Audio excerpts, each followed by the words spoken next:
ระงับส่งพลังงานก๊าซไปยังยุโรปหลายประเทศสื่อต่างประเทศรายงานว่า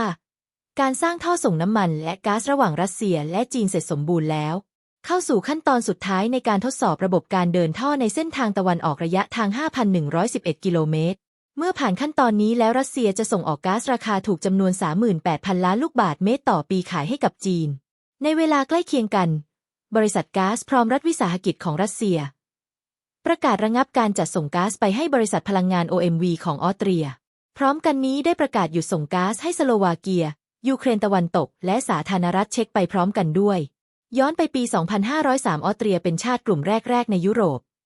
ที่นำเข้าก๊าซราคาถูกจากรัสเซียผ่านทางท่อส่งเป็นปัจจัยหลักที่สำคัญช่วยสร้างความมั่นคงด้านพลังงานให้กับประเทศแห่งนี้เป็นแรงผลักดันให้เกิดปาฏิหาริย์ทางเศรษฐกิจทำให้ออสเตรียกลายเป็นหนึ่งในประเทศที่ร่ำรวยที่สุดในสหภาพยุโรปเมื่อพิจารณาจาก GDP ต่อหัวประชากรปี 2566 ที่ผ่านมาเศรษฐกิจของออสเตรียเข้าสู่ภาวะถดถอยโดยบริษัทในท้องถิ่น 75% หวั่นวิตกถึงการล้มละลายทางภาคอุตสาหกรรมข้อมูลเดือนกรกฎาคม 2567 ออสเตรียนำเข้าก๊าซจากรัสเซียมากกว่า 80% แต่พวกเขาไม่ชื่นชอบของถูกจึงจะหันไปซื้อก๊าซราคาแพงจากเยอรมนีที่ก็ต้องพึ่งพาการนำเข้าก๊าซเหลวที่มีราคาแพงกว่า 4 เท่าเนื่องจากต้องขนส่งมาทางเรือระยะไกลที่ต้องผ่านการบีบอัดเป็นก๊าซเหลว LNG ผลสำรวจล่าสุดของสถาบันดีลอตเต้เผยว่าถ้าออสเตรียขาดก๊าซราคาถูกจากรัสเซียเป็นเวลานานภาคอุตสาหกรรมประมาณ 22% ของ GDP จะทำให้เศรษฐกิจของประเทศย่ำแย่ลงอย่างหนักนายกรัฐมนตรีคาร์เนฮัมเมอร์ผู้นำออสเตรียระบุว่ารัฐบาลผสมของเขามีแผนที่จะยุติการนำเข้าก๊าซราคาถูกจากรัสเซียภายในปี 2570 แล้วหันไปนำเข้าก๊าซราคาแพงกว่าหลายเท่าตัวจากที่อื่นจากนั้นผลักภาระให้ประชาชนรับผิดชอบแบกรับค่าใช้จ่ายและค่าครองชีพที่เพิ่มขึ้น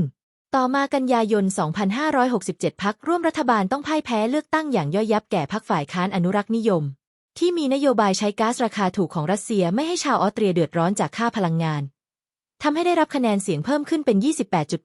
28.8% และได้ที่นั่งในสภาจำนวนมากขึ้นแต่ก็ยังไม่ถึงกึ่งหนึ่งของรัฐสภาพรรคของนายกรัฐมนตรีเนฮัมเมอร์ให้คำมั่นว่าจะไม่จัดตั้งรัฐบาลผสมกับพรรคฝ่ายค้านที่มีนโยบายใช้ก๊าซราคาถูกจากรัสเซียแต่จะตั้งรัฐบาลผสมกับพรรคที่มีนโยบายนำเข้าพลังงานก๊าซแพงกว่าเท่านั้นล่าสุดสิ้นตุลาคม 2567 ราคาก๊าซในยุโรปพุ่งแต่ระดับสูงสุดเพราะฤดูหนาวใกล้เข้ามาความต้องการใช้ก๊าซจึงสูงขึ้นแต่ละชาติแย่งกันกักตุนประเมินว่าฤดูหนาวในยุโรปต่อไปนี้ไม่ใช่หนาวจากสภาพอากาศอย่างเดียวแต่จะเพิ่มความหนาวจากค่าพลังงานไฟฟ้าน้ำมันและก๊าซที่แพงเพิ่มขึ้นกว่า 2 เท่าทั่วทั้งยุโรปที่ผ่านมาตุรกีฝรั่งเศสอิตาลีและสโลวีเนียซื้อก๊าซราคาถูกรัสเซียผ่านทางญี่ปุ่นอินเดียและอาเซอร์ไบจานการที่รัสเซียตัดส่งก๊าซให้ยุโรปก่อนฤดูหนาวเพื่อกระตุ้นให้ราคาก๊าซส่งออกเพิ่มขึ้นดึงเงินออกจากกระเป๋าชาวยุโรปให้แห้ง